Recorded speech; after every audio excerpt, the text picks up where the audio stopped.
अस्सलाम वालेकुम dear students, कैसे हैं आप लोग? खैरियत से हैं? ठीक ठाक हैं? ओके बच्चों, so next topic in soluble salts को कैसे प्रिपेयर कर सकते हैं। सो फर्स्ट मेथड, इसका एक ही मेथड है, यूजिंग टू सोलेबल रिएक्टेंट्स। हम लोगों ने क्या करना है कि हम दो रिएक्टेंट्स लेने हैं जो सोलेबल होंगे। Look over here, let's say A reactant है जो पानी में सोलेबल होगा, एक्वस। बी रिएक्टेंट है, ये भी पानी में सोलेबल होगा।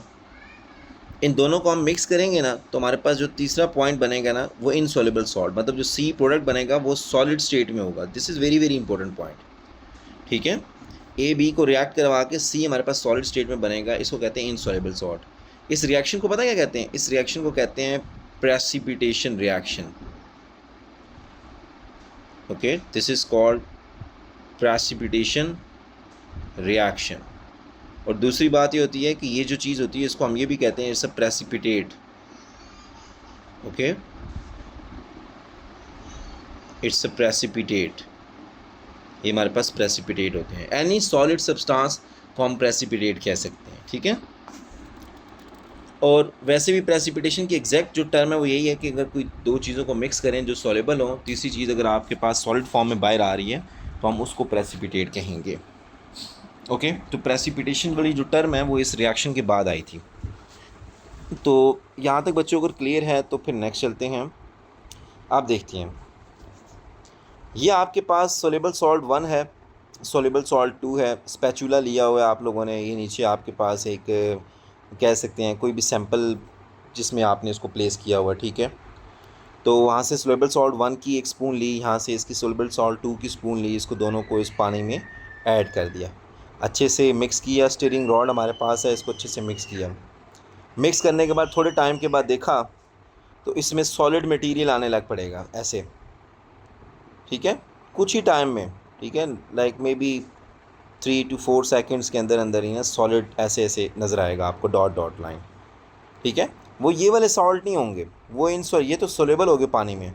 वो जो तीसरा सॉल्ट बना ना, दो सॉल्ट्स मिल के एक तीसरा सॉल्ट बनाया होगा, वो इनसॉलेबल है पानी में। तो लुक ओवर हियर, फिर आपने उसकी फ़िल्ट्रेशन करनी है फ़िल्टर पेपर के ऊपर। अब इस दफ़ा जो आपका सॉल्ट होगा वो फ़िल्टर पेपर के ऊपर आपको मिलेगा, इसको रेजिड्यू कहते हैं। रेजिड्यू बेसिकली आपका अब सॉल्ट होगा। सोलेबल सॉल्ट्स के अंदर आपका फ़िल्ट्रेट के अंदर सॉल्ट होता था, फिर आप उसको इवेपोरेट करते थे, लेकिन इस दफ़ा आपको सॉलिड फॉर्म में ही मिलेगा। फ़िल्ट्रेट के अंदर आपका कुछ भी नहीं है। ओके, आपका यहीं पे सॉल्ट है। फिर आप ये कर सकते हो, आप उसको वाटर से वॉश भी कर सकते हो अपने सॉल्ट को, ताकि अगर इस सॉल्ट के अंदर कहीं ना कहीं कोई ऐसी चीज़ है जो उसके अंदर ट्रैप्ड हुई है, वो पानी जब हम उससे पानी से वॉश करेंगे ना तो वो वाटर में सॉलेबल होगी, क्योंकि ये सॉल्ट तो पानी में सॉलेबल नहीं है, बाकी चीज़ें सब पानी में सॉलेबल होंगी। तो ये देख लें, फिर हम उसको वाटर से वॉश कर रहे हैं, प्रेसिपिटेट को अच्छे से वॉश करके फिर हम उस प्रेसिपिटेट को अच्छे से हमने ओवन के अंदर ड्राई किया। ठीक है, 60 डिग्री सेल्सियस टेम्परेचर देके, देखिए टेम्परेचर कितना कम है। तो फिर उसको अच्छे से ड्राई करके हमने उसको आगे इस्तेमाल किया। तो अब इसका मेथड देख लें। Simple, dissolve the soluble salts in the water, mix together using a stirring rod in a beaker, filter the removed precipitate from the mixture, wash the filter with the distilled water to remove the traces of the other solution and leave in oven to dry। Simple. Example क्या है? Example आप देख लो। Example ये आपके पास lead nitrate soluble salt 1, second salt soluble salt 2 is potassium sulphate. ये दो सॉल्ट्स हैं, इन दोनों को आप लोगों ने मिक्स किया। देख लो इसके साथ एक्वस एक्वस लिखा हुआ है। दोनों सॉल्ट्स को मिक्स किया, इनकी रिप्लेसमेंट करो, पोटेशियम को लेड के साथ चेंज करो, लेड सल्फेट बनेगा, पोटेशियम नाइट्रेट बनेगा। Potassium nitrate is water soluble, lead sulphate is water insoluble. तो ये आपका प्रेसिपिटेट बन जाएगा, ये आपका एक रिएक्शन हो गया। अब आप कहोगे कि सर हमें कैसे पता चला कि लेड सल्फेट पानी में सॉलेबल नहीं है, नाइट्रेट सॉलेबल है? उसके लिए हम कुछ सॉलिबिलिटी रूल्स देख लेते हैं कि कौन से सॉल्ट पानी में सॉलेबल हैं, कौन से नहीं हैं। लेकिन उससे पहले आप मुझे ये कंफर्म करें कि ये चीज़ आपको क्लियर है कि इनसॉलेबल सॉल्ट्स बनाना बहुत आसान तरीका है। इसका सिंपल मेथड है, 4 लाइन्स का मेथड है। ये एग्जाम्पल के साथ आपको मैंने समझा दिया है। ठीक है, ये एग्जाम्पल भी इसके अंदर मेंशन है। कोई भी क्वेश्चन हुआ बच्चों तो लाजमी आप लोगों ने पूछना है कमेंट सेक्शन के अंदर, कोई प्रॉब्लम नहीं है। ओके, दोबारा हम वीडियो देख लेंगे इसको। Solubility rules, this is very very important point.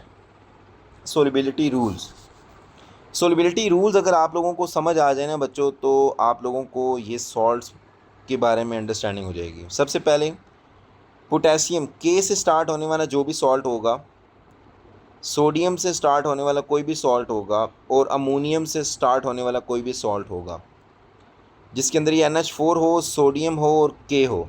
Okay, मैं पॉजिटिव का साइन नहीं लगा रहा क्योंकि काउंटर आयन ऑब्वियसली उसको ख़त्म कर देगा, ओवरऑल वैसे बता रहा हूँ। तो पोटेशियम, सोडियम और अमोनियम, ठीक है, NH4, ये 3 किस्म के आपके पास कैटाइंस वाले जो सॉल्ट हैं, ठीक है।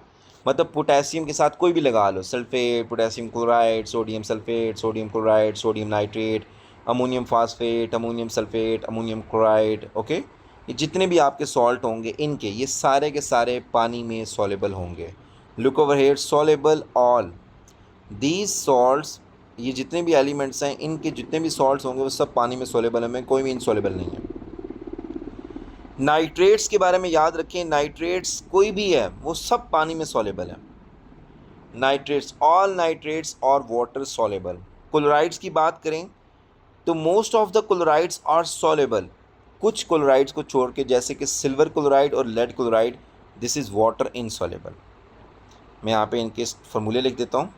सिल्वर आपके पास Ag होता है, AgCl2, ठीक है। अब ये AgCl भी बल्कि हो सकता है AgCl, सिल्वर क्लोराइड है, और लेड, ठीक है, आपके पास जो लेड है PbCl2, लेड क्लोराइड। तो ये आपके पास पानी में इनसॉलेबल होंगे, ठीक है। जो सिल्वर के क्लोराइड्स होंगे जिसमें ये Ag नज़र आया आपको और Pb नज़र आया लेड, तो ये इनके क्लोराइड्स पानी में इनसॉलेबल होंगे। सल्फ़ेट सारे के सारे पानी में सॉलेबल हैं, लेकिन सिर्फ बेरियम वाले को छोड़ के Ba, ठीक है, बेरियम सल्फ़ेट, कैल्शियम सल्फ़ेट और लेड, ठीक है, लेड सल्फ़ेट। तो ये Pb, कैल्शियम और बेरियम, इनके सल्फ़ेट्स पानी में इनसॉलेबल होंगे। बाकी कार्बोनेट्स मोस्ट और इनसॉलेबल, ज़्यादातर कार्बोनेट्स इनसॉलेबल हैं। सिर्फ सॉलेबल कौन है? सोडियम, पोटेशियम, अमोनियम, मतलब ये जो इनके सॉल्ट्स होंगे वो सॉलेबल होंगे, सिंपल। तो ये वो फर्स्ट वाला ही आपको याद कर लो, बेहतर है। हाइड्रोक्साइड्स की बात करेंगे तो हाइड्रोक्साइड में सोडियम, पोटेशियम, अमोनियम और कैल्शियम, ठीक है, ये आपके पार्शली इनसॉलेबल हैं, ठीक है।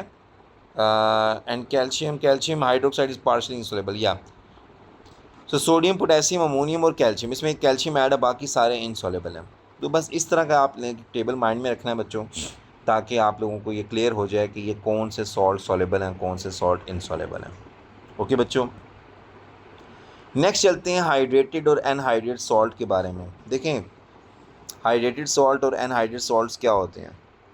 हाइड्रेटेड सॉल्ट वो सॉल्ट होते हैं जिनके अंदर वाटर का कंटेंट भी होता है, और anhydrated salt without water. Okay, like for example, जब हम सॉल्ट बना रहे थे ना, ऊपर वाले मेथड जो आप लोगों ने देखे थे, तो हम जब उसकी वो करते थे इवेपोरेशन करके हम सॉल्ट को अलग करते थे, तो जब वो क्रिस्टलाइजेशन हो रही होती थी, क्रिस्टल्स बन रहे होते थे, उस टाइम कुछ वाटर के मॉलिक्यूल्स ऐसे भी होंगे जो उस सॉल्ट के स्ट्रक्चर के अंदर रिटेन रह जाएं, अंदर ही रह जाएं, ठीक है, उनको हम कहते हैं हाइड्रेटेड सॉल्ट्स।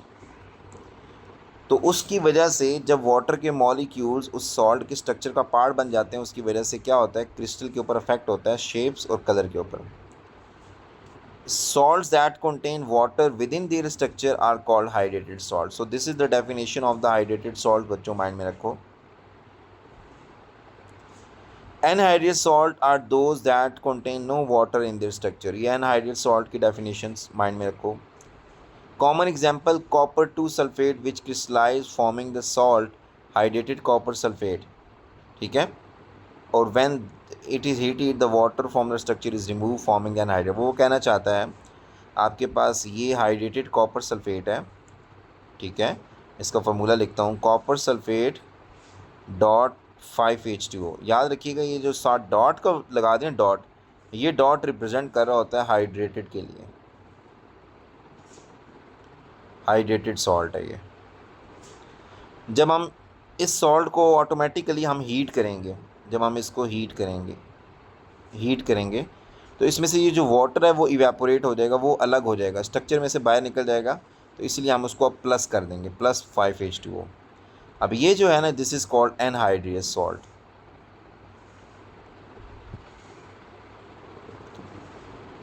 तो ये एक एग्जांपल है बच्चों, ठीक है। Hydrated salt copper sulphate dot 5H2O और एनहाइड्रेस सॉल्ट कॉपर सल्फेट।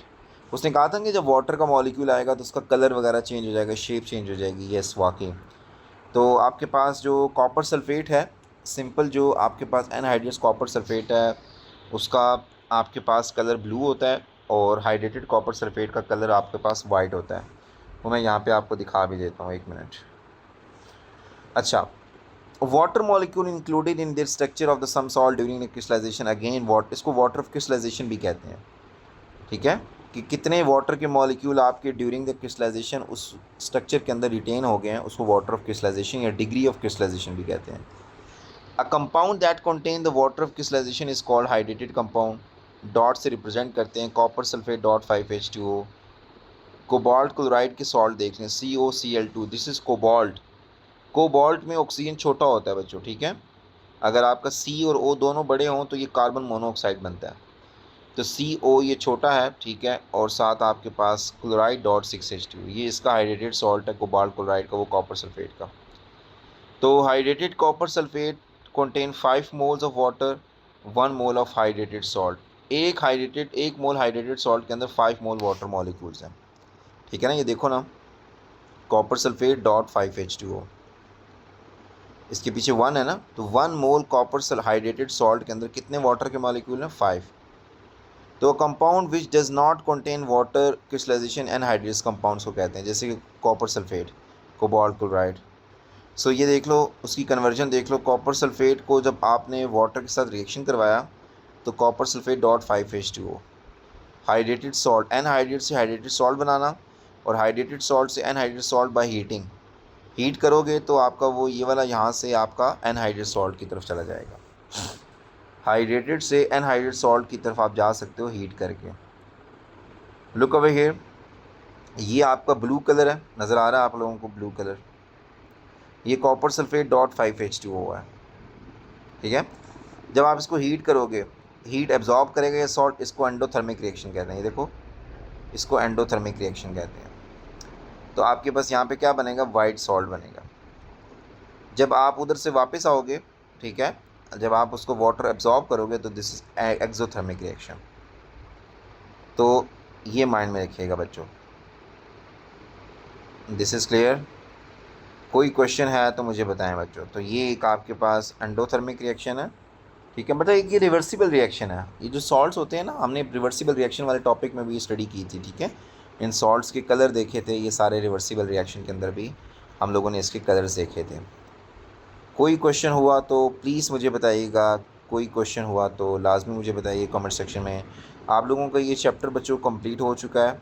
अब इंशाल्लाह हम लोग जो नेक्स्ट चैप्टर होगा वो हम लोग स्टार्ट करेंगे। नेक्स्ट चैप्टर देख लेते हैं कौन सा है, फिर हम लोग उसको स्टार्ट करेंगे। यहाँ तक चीज़ें क्लियर हैं तो फिर इंशाल्लाह हम लोग नेक्स्ट क्लास में मिलते हैं बच्चों। तब तक के लिए अपना ख्याल रखें। तो ये एसिड बेस एंड सॉल्ट्स वाला चैप्टर आप लोगों का कंप्लीट हो चुका है। अल्लाह हाफ़िज़।